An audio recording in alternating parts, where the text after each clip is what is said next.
నేను రాష్ట్ర ఖజానాకు ఒక పౌరుడిగా, ఒక బాధ్యతాయుతమైన పౌరుడిగా నేను కూడా పన్ను కడుతున్నాను. ఆ డబ్బులు మరి పెట్టుబడులుగా పెట్టబడ్డాయి.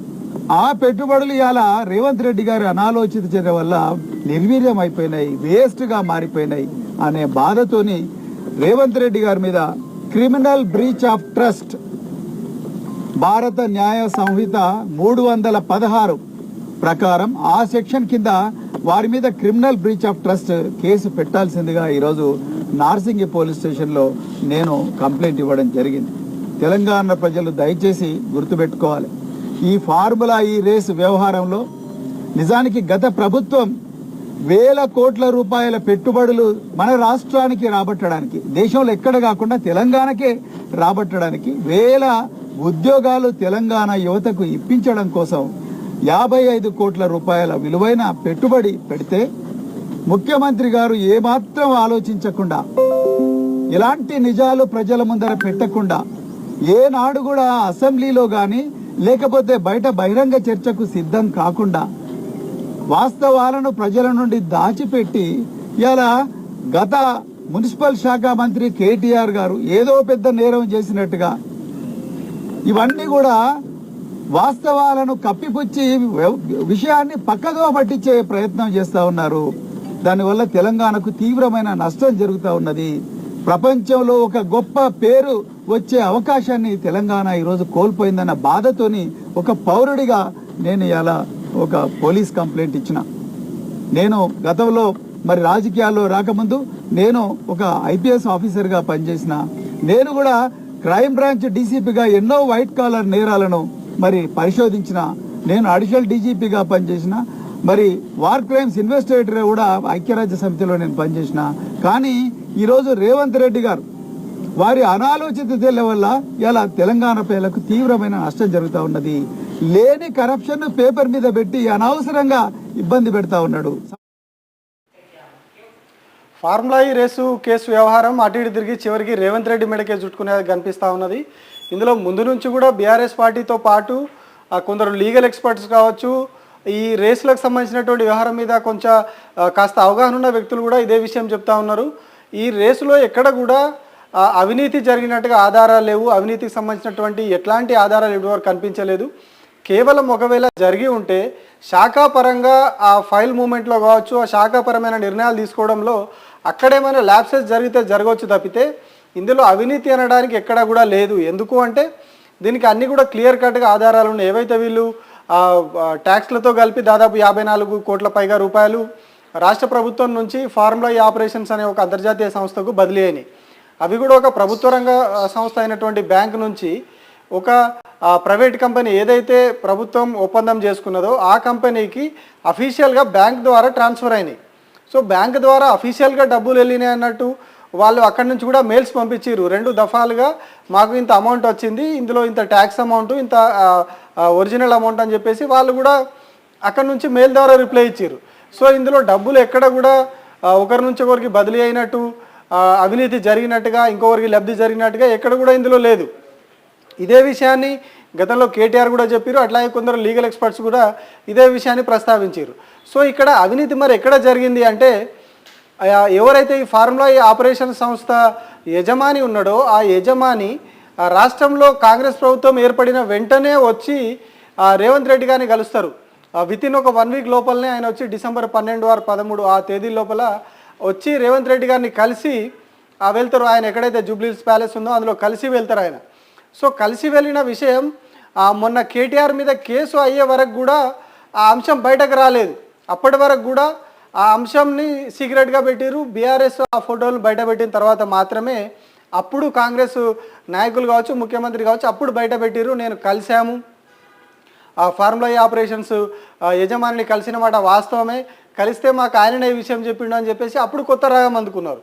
అయితే అప్పటి వరకు ఈయనను కలిసిన విషయాన్ని ఎందుకు దాచిపెట్టాల్సి వచ్చింది? ఒకవేళ అవినీతి జరిగినప్పుడు డిసెంబర్ 12-13 తేదీల్లోనే 2023 డిసెంబర్ 12-13 తేదీల్లోనే ఆ సమాచారం వస్తే ఎందుకు ఇన్ని రోజుల పాటు దాన్ని దాచిపెట్టారు? దాదాపు ఏడాది కాలం పాటు దాగింది. ఏడాది తర్వాత డిసెంబర్ చివరి వారంలో కేటీఆర్ పైన కేసు నమోదు చేశారు. సో అంటే ఏడాది కాలం ఎందుకు ఆగినట్టు, అక్కడ కలిసిన విషయాన్ని ఎందుకు దాచిపెట్టినట్టు, సో ఇవన్నీ కూడా అనుమానాస్పదంగా ఉన్నాయి. ఇంకొక వైపు ఆ డబ్బులు అందినట్టుగా ఫార్ములా ఈ ఆపరేషన్స్ నుంచి మెయిల్స్ కూడా వచ్చినాయి ఇక్కడికి. సో అందులో కూడా క్లియర్ కట్గా ఉంది డబ్బులు అందినాయి అని. ఇక్కడ బ్యాంకు నుంచి బదిలీ అయింది ఉంది, అక్కడ డబ్బులు చేరినట్టుగా ఉంది. సో అట్లాంటప్పుడు ఇక్కడ అవినీతి ఎక్కడ ఉంది అని చెప్పేసి బీఆర్ఎస్ పార్టీ వాదిస్తూ ఉన్నారు. సో ఇక్కడ అవినీతి జరిగింది ఎక్కడ అంటే రాష్ట్ర ప్రభుత్వం వ్యవహరించిన తీరులో, ప్రస్తుతం ఉన్నటువంటి కాంగ్రెస్ ప్రభుత్వం వ్యవహరించినటువంటి తీరులోనే ఆ అవినీతి జరిగింది. కాంగ్రెస్ ప్రభుత్వం అవినీతి చేయాలన్న ఆలోచనతోనే జరిగిందని చెప్పి బీఆర్ఎస్ పార్టీ అంటా ఉంది.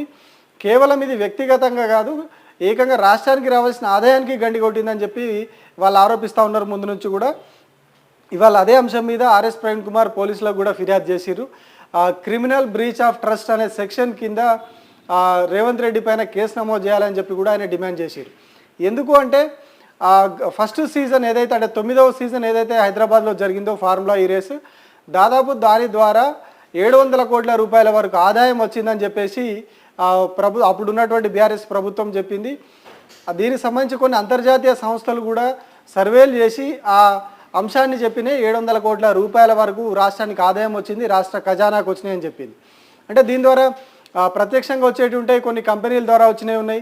అట్లాగే టూరిజం పరంగా కూడా చాలామంది ఇంటర్నేషనల్ చాలా విదేశాల నుంచి కూడా చాలామంది వ్యక్తులు ఇక్కడికి వచ్చారు. సో టూరిజం రకంగా కావచ్చు, ఇట్లా రకరకాలుగా రాష్ట్రానికి ఆదాయం వచ్చింది. ఫార్ములా ఈ రేస్ అంటే చాలా ప్రతిష్టాత్మకమైనది, చాలా దేశాల్లో మంచి దానికి డిమాండ్ ఉంది. సో అట్లాంటి రేస్ కాబట్టి రాష్ట్రానికి 100% పెద్ద ఎత్తున ఆదాయం వచ్చే అవకాశం ఉంటుంది. 700 కోట్ల ఒక సీజన్ ద్వారా వచ్చింది. అప్పుడు ప్రభుత్వం పెట్టింది ఆల్మోస్ట్ 40 నుంచి 45 కోట్ల వరకు ప్రభుత్వ ఖజానా నుంచి పెట్టిన డబ్బులు. మిగతా అన్ని కూడా ప్రమోటర్ చూసుకున్నాడు. వాళ్లకు మళ్ళీ ఆ టికెట్స్ అమ్ముకోవడం ద్వారా వాటి ద్వారా డబ్బులు వచ్చినాయి. సో అప్పుడు రాష్ట్ర ప్రభుత్వం మీద కేవలం 50 నుంచి 45 నుంచి 50 కోట్ల భారం పడితే దాదాపు 700 కోట్ల వరకు రాష్ట్రానికి లబ్ధి జరిగింది. వ్యక్తులకు కాదు, రాష్ట్రానికి లబ్ధి జరిగింది. సో ఇంకొక సీజన్ 10వ సీజన్ కూడా నిర్వహించి ఉంటే దాని ద్వారా కూడా ఇదే స్థాయిలో, అంటే ఫస్ట్ సీజన్లోనే 700 కోట్లు వచ్చిందంటే అప్పుడు మొబిలిటీ వ్యాలీ, ఈ మొబిలిటీ వ్యాలీ కూడా అనౌన్స్ చేసింది రాష్ట్ర ప్రభుత్వం. అప్పటికే ఎలక్ట్రిక్ వెహికల్ పాలసీ తీసుకొచ్చింది. అట్లాగే మొబిలిటీ వ్యాలీ కూడా అనౌన్స్ చేసింది. ఆ మొబిలిటీ వ్యాలీలో పెట్టుబడులు పెట్టడానికి చాలా కంపెనీలు కూడా ఈ ఏదైతే అప్పుడు ఒక వారం రోజుల పాటు కొన్ని కార్యక్రమాలు నిర్వహించారు ఫార్ములా ఈ రేస్ జరిగిన సమయంలో. ఆ వారం రోజుల పాటు జరిగిన కార్యక్రమాల్లో చాలా పెట్టుబడులు అనౌన్స్ చేసారు. అప్పుడు చాలా కంపెనీలు వచ్చినాయి. సో ఇవన్నీ కూడా ఆ పెట్టుబడుల రూపంలో వివిధ మార్గాల్లో రాష్ట్రానికి ఆదాయం వచ్చింది. సో ఇంకొక సీజన్ కూడా నిర్వహించి ఉంటే దాని ద్వారా కూడా ఇంకా కొన్ని పెట్టుబడులు వచ్చేవి, ఇంకా కొంత రాష్ట్రానికి లబ్ధి జరిగేది, ఇంకా కొన్ని కంపెనీలు వచ్చేవి, ప్రతిష్టాత్మకమైన కంపెనీలు వచ్చాయి. గతంలో బీఆర్ఎస్ గవర్నమెంట్ ఉన్నప్పుడు కూడా చెప్పుకున్నది టెస్లాని రాష్ట్రానికి తీసుకురావడమే మా లక్ష్యం అని కూడా చెప్పుకున్నారు వాళ్ళు. అంటే ప్రపంచంలోనే గొప్పగా చెప్పుకుంటున్నటువంటి టెస్లాని రాష్ట్రంలో వాళ్ళ యూనిట్ పెట్టించాలనే లక్ష్యంతో పనిచేస్తున్నామని చెప్పి కూడా వాళ్ళు చెప్పారు. సో ఇట్లా 1-2 సీజన్ల తర్వాత అవకాశం కూడా ఉంటే ఉండొచ్చు. సో ఈ ప్రయత్నంతో అప్పుడు ఉన్నటువంటి బీఆర్ఎస్ ప్రభుత్వంగా మేము ఇవన్నీ చేసినామని చెప్పి కేటీఆర్ కూడా పలుమార్లు ప్రెస్ మీట్లలో చెప్పారు. సో ఇవన్నీ జరగకుండా, పెట్టుబడులు రాకుండా, అట్లాగే ఆ 700 కోట్ల లబ్ధి ఏదైతే ఒక సీజన్ ద్వారా జరిగిందో నెక్స్ట్ సీజన్లో కూడా అంత జరగాల్సింది, కానీ అది జరగలేదు. ఆగిపోవడం వల్ల, రేస్ ఆగిపోవడం వల్ల రాష్ట్రానికి నష్టం తప్పితే లాభమేం లేదు. వీళ్ళు 55 కోట్లు పంపించిర్రు, చట్టాన్ని ఉల్లంఘించిర్రు, ఆర్బీఐ నిబంధనలు ఇవన్నీ చెప్తా ఉన్నారు. కానీ దానికి సంబంధించి ఎక్కడ కూడా ఇప్పటి వరకు ఎట్లాంటి ఆధారాలు కానీ ఎవి కానీ వీళ్ళు సమర్పించలేదు. కోర్టులో కూడా 4-5 సార్లు విచారణ జరిగిన సందర్భంగా కూడా హైకోర్టులో కావచ్చు, సుప్రీంకోర్టులో కావచ్చు, 2 చోట్ల కూడా ప్రభుత్వానికి ఇదే పరిస్థితి ఎదురైంది. ఆధారాలు అడిగినప్పుడు వాళ్ళు ఎట్లాంటి ఆధారాలు చూపించలేకపోయారు.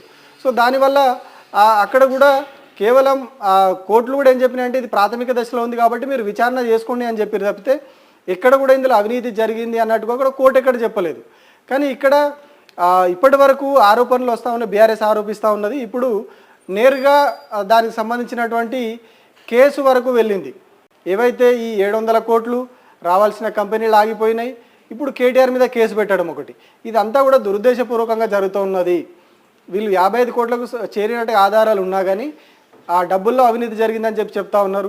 ఇంకొక అంశం ఏంటి అంటే దాదాపు 8 కోట్ల రూపాయలు ఏవైతే ట్యాక్స్ల రూపంలో ఉంటాయో ఆ 8 నుంచి 9 కోట్ల రూపాయలు హెచ్ఎండిఏ ఖజానా మీద భారం పడిందని చెప్పి ఇంకొక వాదన తీసుకొచ్చింది ప్రభుత్వం.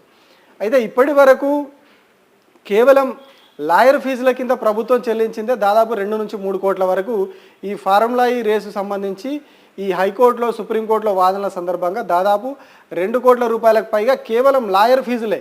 ఇంకా ఇతరత్ర ఆఫీసర్ల ఖర్చులు, ఈ ఏసీబీ కేసు, ఇవన్నీ లెక్కలేసుకుంటే ఇంకా ఎక్కువ అవుతాయి. సో కేవలం ఇప్పటివరకే 2 నుంచి 3 కోట్ల రూపాయలు ఆ 8 కోట్ల రూపాయల కోసం వీళ్ళు ఖర్చు చేశారు. సో ఈ కేసు పూర్తయ్యేలోపు ఇంకా అది పెరిగే అవకాశం ఉంది, 10 కోట్లు కూడా దాటిపోయే అవకాశం ఉందని చెప్పి చెప్తా ఉన్నారు. అంటే ఇప్పుడు ఇక్కడ దుర్వినియోగం జరుగుతూ ఉన్నది, దుర్వినియోగం చేస్తూ ఉన్నది ప్రస్తుత ప్రభుత్వం అని చెప్పేసి బీఆర్ఎస్ పార్టీ ఆరోపిస్తూ ఉన్నది. అంటే 8 కోట్లు అని చెప్పేసి దానికి 10 కోట్ల రూపాయలకు పైగా ఖర్చు చేయడం, ఆ డబ్బునంతా కూడా ప్రజాధనాన్ని వృధా చేయడం, ఒకవైపు పెట్టుబడులు ఆగిపోయినాయి, పైగా ఈ డబ్బులు వృధా చేయడం, ఇదంతా కూడా రాష్ట్రానికి తీవ్ర నష్టం కలిగించింది. తీవ్ర పెట్టుబడులు రాకుండా అడ్డుకునే కుట్ర జరిగింది. ఎందుకంటే చాలా పెద్ద పెద్ద కంపెనీలు రావాల్సి ఉండే, ఆ కంపెనీలు రాకుండా అడ్డుకున్నది. రేస్ నిర్వహణతోటి టూరిజం పెరిగేది, ఆ టూరిజాన్ని అడ్డుకున్నది. హైదరాబాద్ ప్రతిష్ట పెరిగేది, దాన్ని కూడా అడ్డుకున్నారు. ఇదంతా కూడా ముఖ్యమంత్రి పదవిలో ఉండి దురుద్దేశపూర్వకంగా కావాలని చేసినట్టుగా కనిపిస్తూ ఉన్నది. కాబట్టి ఆయన మీద కేసు నమోదు చేయాలి, క్రిమినల్ బ్రీచ్ ఆఫ్ ట్రస్ట్ అనే సెక్షన్ కింద రేవంత్ రెడ్డి పైన కేసు నమోదు చేయాలని చెప్పేసి ఆర్ఎస్ ప్రవీణ్ కుమార్ ఇవాళ పోలీసులకు ఫిర్యాదు చేసిరు. మరి ఈ ఫిర్యాదు మీద ఎంతవరకు పోలీసులు చర్యలు తీసుకుంటారు అనేది చూడాలి. ఎందుకంటే ఇప్పుడు రాష్ట్రంలో భిన్నమైన పరిస్థితి. అపోజిషన్ వాళ్ళు ఎంత పెద్ద సివియర్ కేసు కంప్లైంట్ చేసినా తీసుకోవట్లేదు పోలీసులు. అధికార పార్టీ నుంచి ఏ చిన్న కంప్లైంట్ అయినా కూడా టేకప్ చేస్తూ ఉన్నారు.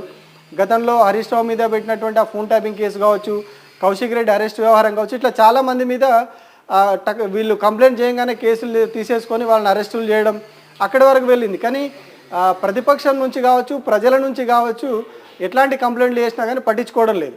సో ఇదంతా కూడా జరుగుతూ ఉన్న తరుణంలో ఇప్పుడు బీఆర్ఎస్ ఒక అడుగు ముందుకేసి ఫార్ములా ఈ రేసు వ్యవహారంలో రేవంత్ రెడ్డి పైనే ఫిర్యాదు చేసిరు. మరి సో దీని మీద వీళ్ళు గవర్నమెంట్ నిజంగానే చర్యలు తీసుకుంటుందా? ఎందుకంటే క్రిమినల్ బ్రీచ్ ఆఫ్ ట్రస్ట్ అనే సెక్షన్ ఖచ్చితంగా రేవంత్ రెడ్డికి అప్లికేబుల్ అవుతుందని చెప్పేసి ఆర్ఎస్ ప్రవీణ్ కుమార్ కూడా చెప్తా ఉన్నారు. సో మరి పోలీసులు ఎట్లాంటి చర్యలు తీసుకోబోతా ఉన్నారు? కేసు ఫైల్ చేస్తారా, లేకపోతే ఎఫ్ఐఆర్ కాకముందే దాన్ని డిస్పోజ్ చేసి పడేస్తారా అనేది చూడాలి.